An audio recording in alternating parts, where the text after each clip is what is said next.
After Final Fantasy VII made Square a household name on the PlayStation, the studio began re-releasing its classic Super Nintendo titles for Sony's console. When Final Fantasy Tactics launched in 1997, so did a PS1 port of Final Fantasy IV. The following year, Square repeated the strategy. Alongside Parasite Eve, they released a PlayStation port of Final Fantasy V. And at the time, this was a big deal. FF5 had thus far never officially left Japan. The port, again handled by Tosei, stayed mostly faithful to the Super Famicom original. The graphics and interface were intact, just stretched to fit the PS1's resolution. Even the flaws were carried over, like the limited item sorting and lack of detailed item descriptions. The only meaningful quality of life tweaks were the ability to swap party members in menus using the shoulder buttons, and an expanded sprint function. In the original, sprinting was a thief-exclusive skill. Now everyone could run, with thieves moving even faster, absurdly so. Quick saving from the FF4 PS1 port also returned, though that's less necessary here, since manual saving is thankfully less sluggish this time. If that were all, this would be a simple, serviceable re-release. But I won't sugarcoat it. The PlayStation version of Final Fantasy V is very noticeably shoddy. Technically, this isn't a true rebuild of FF5, but rather the Super Famicom ROM running on a PlayStation emulator, and not a very good one. The result is a port riddled with performance hiccups. Sound effects are compressed and muffled, menus lag, and nearly every input feels just a touch delayed. It's admittedly been a year or two since I played the Super Famicom version, but I don't remember menu navigation feeling this arduous. Then there are the load times. Long, constant, and inescapable. Moving to a new area, opening the menu, or starting and ending a battle all trigger several seconds of black screen. Apparently the way it works is that with each transition, the console has to save the player's current state, then reboot the emulator for the next area. To soften the blow, Square replaced the original Crash Zoom battle transition with the FF7 swirly swoosh effect, but that only hides the issue for a moment. For a game with no loading at all on SNES, it is a jarring downgrade, especially with FF5's already high encounter rate. And heaven forbid an enemy drop an item, that'll tack on another 10 to 15 seconds of loading.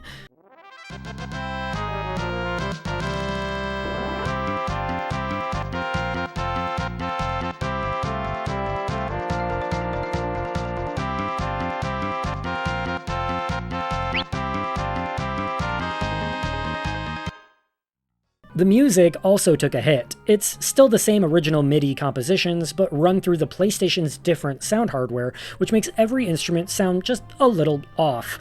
The best way I could describe it is that it's like you're hearing it through a tin can. It's not awful. Casual players might not even notice. It's the type of thing that you'll probably only catch if you're doing a side-by-side comparison, but it's definitely a step down, and long-time fans will spot it instantly.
The save screen introduces an even worse problem.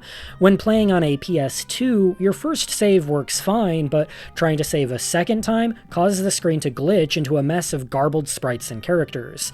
If you somehow manage to save anyway, you risk corrupting your file. The only fix is to leave the area or enter a battle, and sometimes even that doesn't work. If you happen to be playing on PS3 or PSP, the game just crashes outright. I know the developers couldn't have predicted the future here. This bug predated the release of the PS2 and was later fixed in the greatest hits and PAL releases, but the issue still trips up unaware players today.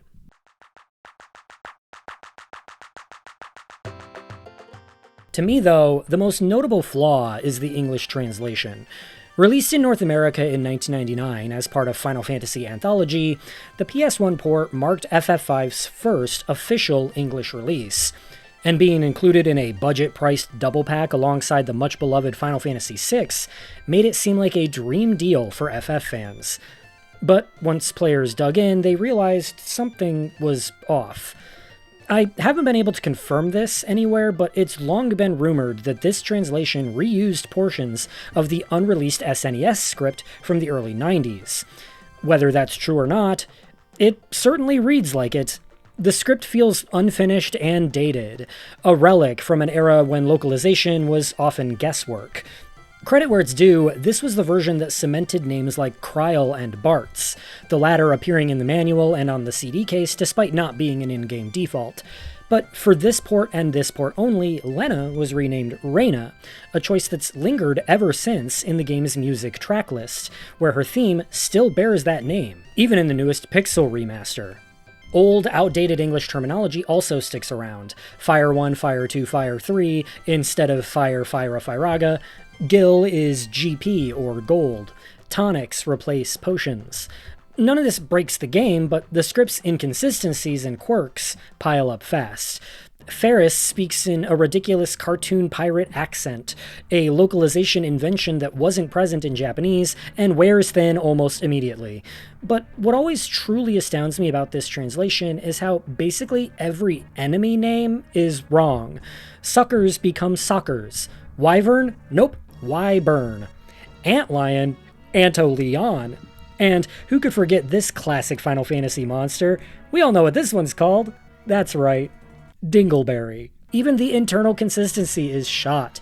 Halicarnassus appears for one scene, and yet his name changes spelling multiple times. This town can't decide whether it's called Rugol or Lugor. The expanded item and spell names, admittedly a necessary change to fit all that English text, break the menu layout, throwing off battle order and leaving awkward blank spaces in your inventory. They even messed up the coding for the treasure percentage counter. They remembered to add the third digit once you hit 100%, but forgot to change the actual numbers when that happens. This means your tally goes from displaying 99% to 0.99%, sending some unaware players into a panic that they've missed something when they haven't. There's plenty more. Kryl's name randomly appears uncapitalized, Bartz inexplicably seems to talk to himself in one scene, and the meteor spell is referred to as a monster. The whole localization feels like a first draft. Maybe a script like this would have been fine when FF5 was new, back in 1992-93, but by 1999, games like Metal Gear Solid and Final Fantasy VIII had proven that quality translations were possible. This was frankly unacceptable. What made it more embarrassing was that a fan translation of FF5, one of the first high-profile fan projects of its kind, had already been circulating online for a year, and most agreed that the fans had done a better job. The fan translation is far from perfect, but it was better than this. The PS1 port's one claim to fame, its official English release, was undercut the moment you knew how to download a Super Nintendo emulator.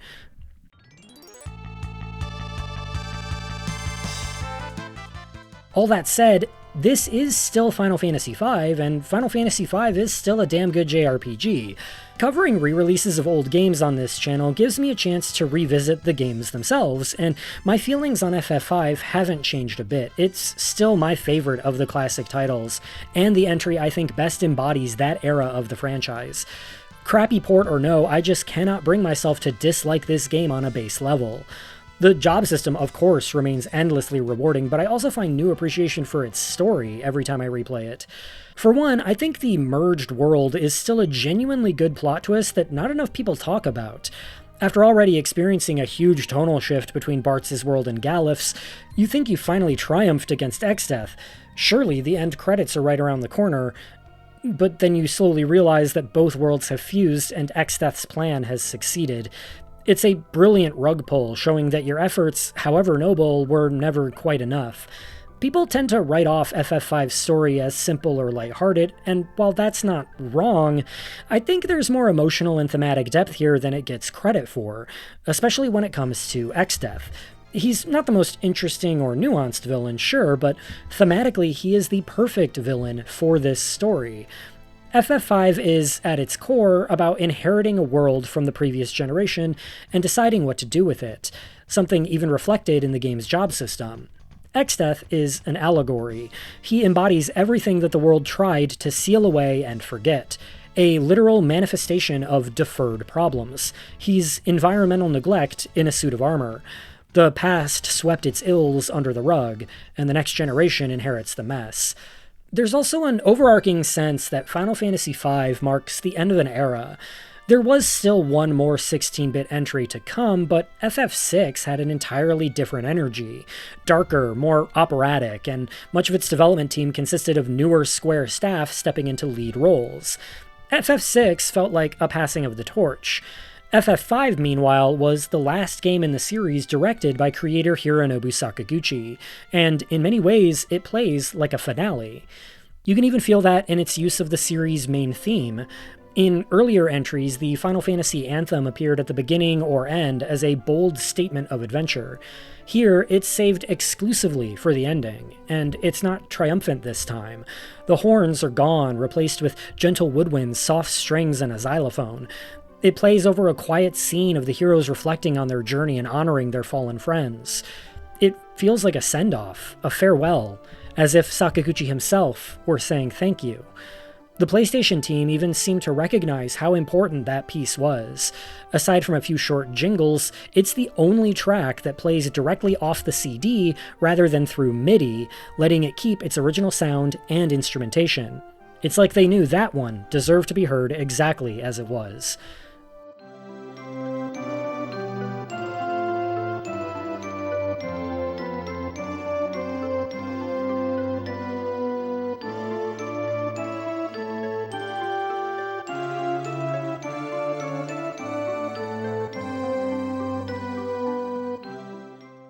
So yes, FF5 remains strong enough to shine through a lackluster port.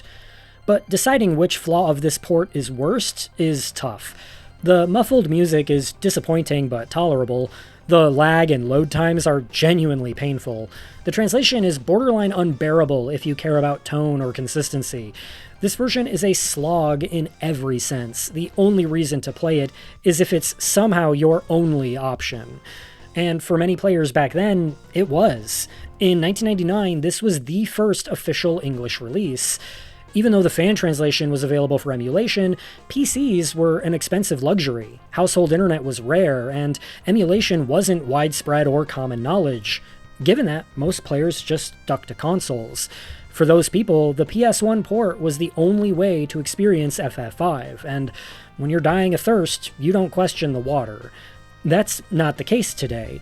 Every subsequent re-release of FF5 has rendered this version redundant. Later ports fixed performance, restored sound quality, and added new content. The only unique feature left is the 2 FMV cutscenes, and you can just find those on YouTube if you really want to see them. Unlike the PS1 Final Fantasy VI, there's no bonus galleries, no music player, nothing of lasting value. At this point, there are countless better ways to play this game. The GBA version, the Pixel Remaster, hell, even the hideous old iOS port. Sure, it looks like an RPG Maker project, but at least it runs properly. Outside of collecting purposes, there's zero reason to own this version today. On a list ranking every release of Final Fantasy V from best to worst, the PlayStation port lands dead last. But hey, sometimes a little cloud sprite appears when you load your save, so neat, I guess?